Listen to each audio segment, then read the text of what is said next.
Welcome back, MTG Joe here. Today we are going to do another installment of the weekly meta breakdown. This video in particular is for Historic. We'll actually cover both Historic Best of 1 and Best of 3 in this particular video. Normally I split these up, but given that we just don't have enough population size right now to get a clear understanding of the Historic Best of 3 meta, I'm going to hold off with just going into deep dive as a separate video and just highlight some lists that have done well over the last little bit. The set championship this weekend will be a mix of standard and historic, so we should see some new decks or variations of existing decks come out. For those of you who are new to this, what we do each week is we look at the top performing decks on the MTG Arena ladder for each of the formats. So if you're looking for standard, we have those. If you're looking for Explorer, I have those videos in the playlist as well. And what we do is we look at Untapped GG. It's a companion tool that runs alongside your Arena client. The link is in the video description. You can click that link, get it installed on your machine for free to get it going. You can get a bunch of deck stats. It has in-game overlays for like draw percentages, a whole bunch of details like that. Tracks your win rates, loss rates, and syncs your collection and tells you what you can build and what you're missing. So really useful tool. I will paste these deck lists in the video description. So if you do want to just import them, you can do so as well. So jumping into this is Historic Best of 1 from May 11th to May 18th. Platinum to Mythic rank, and we had 27,000 matches that were played of Best of 1.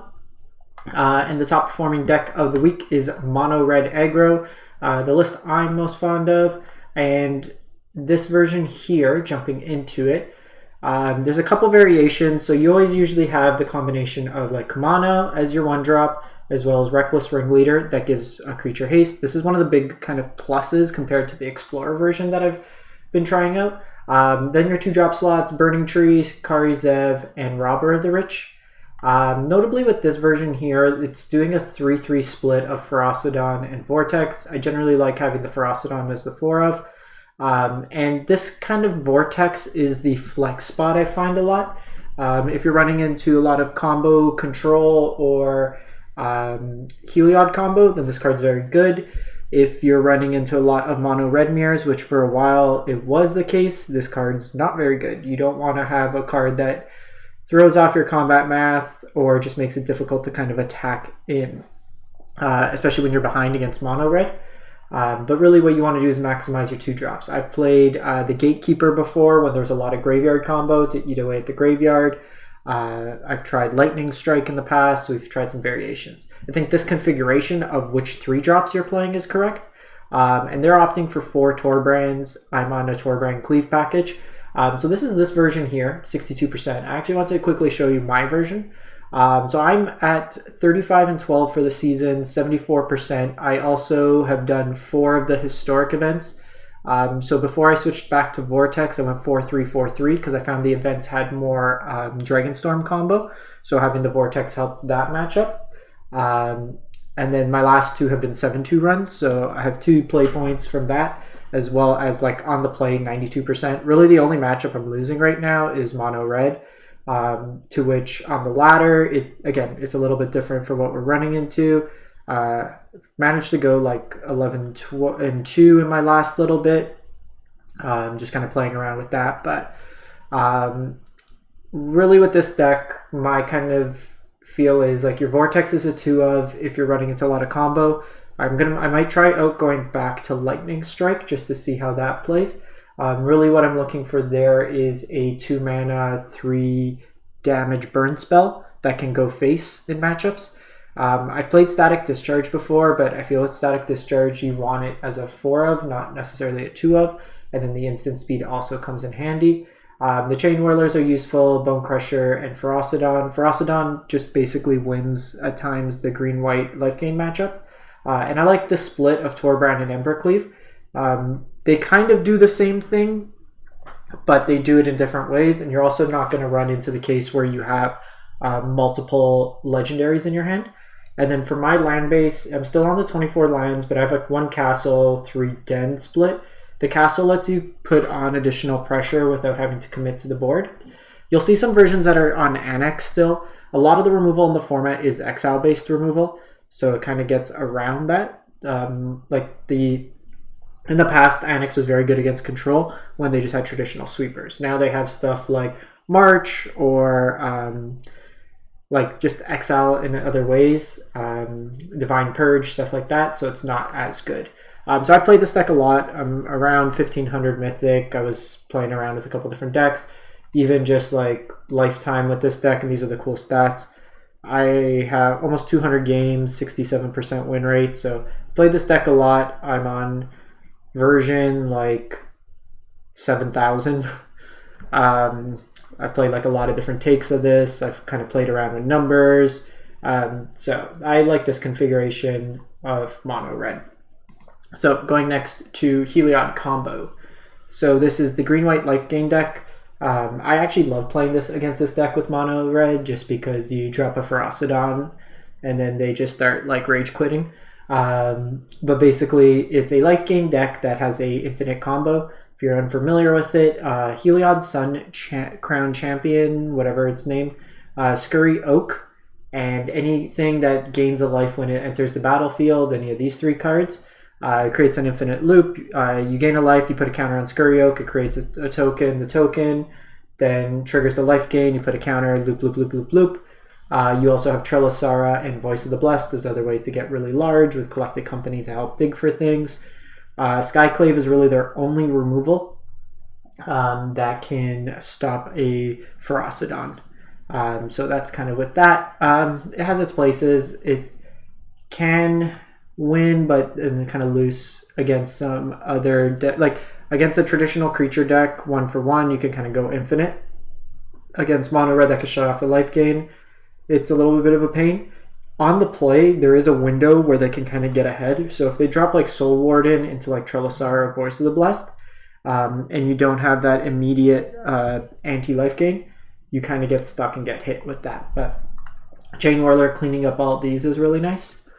Next up is Izzet Wizards. And this is actually one of the worst matchups for mono red. And this is a Holly Diva kind of creation. You can actually play Jengantha in this list, so you can play a free companion. But basically, the buffed Symmetry Sage being a 1-mana 0/3, whenever you cast instant or sorcery, you change the base power of a creature to 3. So this is oftentimes a 1-mana 3/3 flyer. It's like Delver without having to do any of the flip.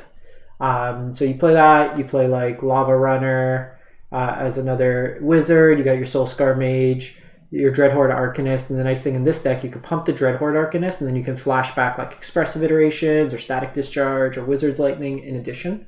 The reason this is a bad matchup for mono red, they're basically playing 12 pieces of Direct Burn, in addition to like Fading Hope. Also just O3s, or like 3 toughness creatures are really hard to attack into. So this is a deck, even the card here, Reckless Charge, +3/0 and haste till end of turn. You can drop this down. So this is like 6 power with haste for 2 mana. Seems really good. So this is a deck that can smash face very hard.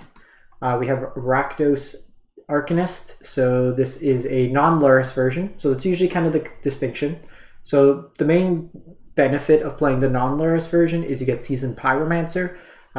Really does a lot of what this deck wants in terms of, you empty your hand early with like discard spells, and then you could refill your hand with Seasoned Pyromancer, or late game, you have a Seasoned Pyromancer in hand, and then you draw this, but you have like a bunch of Inquisitions, but you're against mono red, say, or like a deck that's just, here are all my cards. They're hell-bent, they don't have cards in hand, you can discard these useless discard spells late game, and then just get tokens, comes back from the graveyard, so even if you discard it, it's fine. Fuels your Kroxas, fuels your Dreadhordes, so a lot of value there. Mix of removal spells in the deck, and then you have your top end of Chandra and Sorin to kind of get some value there. A lot of times, like oddly enough, you win this game with like your creature lines, you just 1-for-1 your opponent a lot, or you could bring back Kroxa in that respect. This deck is so against mono red. I'm saying this like as mono red a lot just because I've played pretty much all these matchups heavily. Depends on how their discard and burn kind of lines up, but they end up doing a lot of damage to themselves.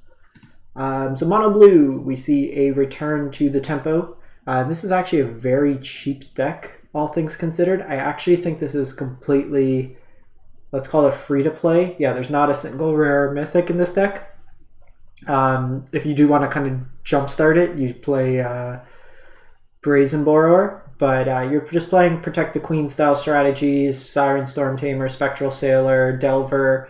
You throw on Curious Obsession or Curiosity to draw cards. You have protection spells and Dive Down.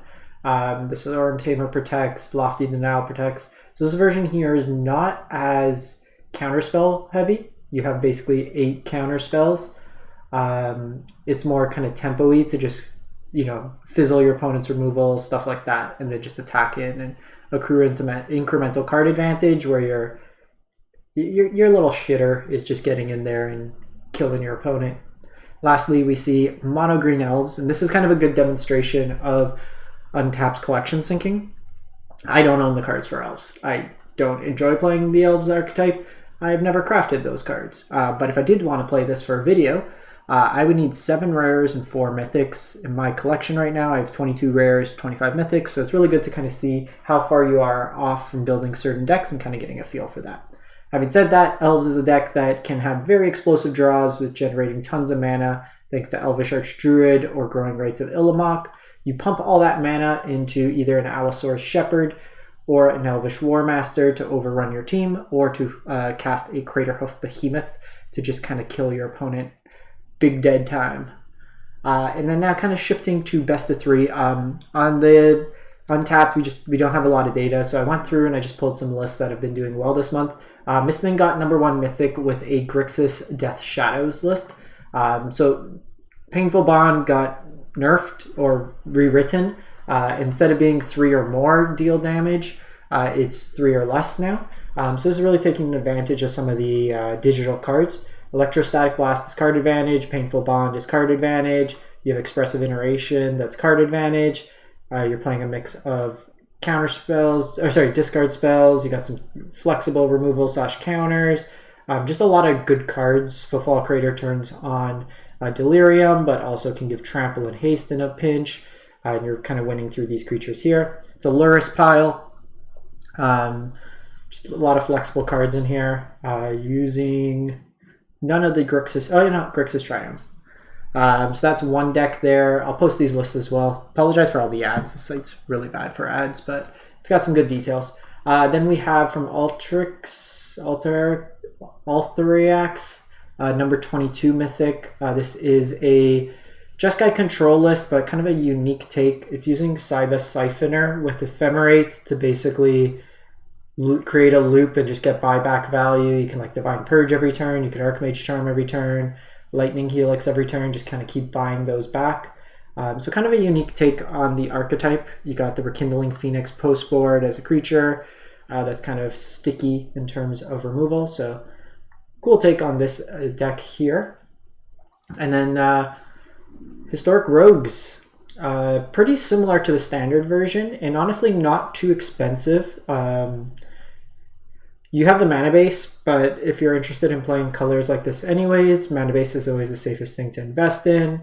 But very similar to the standard version at the time. You have your combination of Rune Crab, Thieves Guild Enforcer, Wind Robber, and Thought Thief. You mill your opponent into the story for value for card advantage. Some Kling's Mane. The addition of Hive of the Eye Tyrant to also eat the graveyard is really good.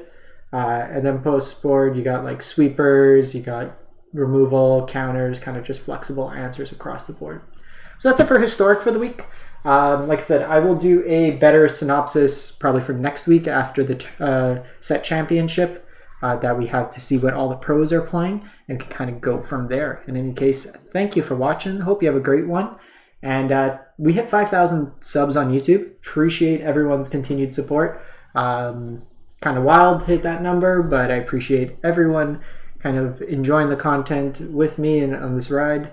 But just want to say thanks on that front. I hope you have a great one and stay safe out there.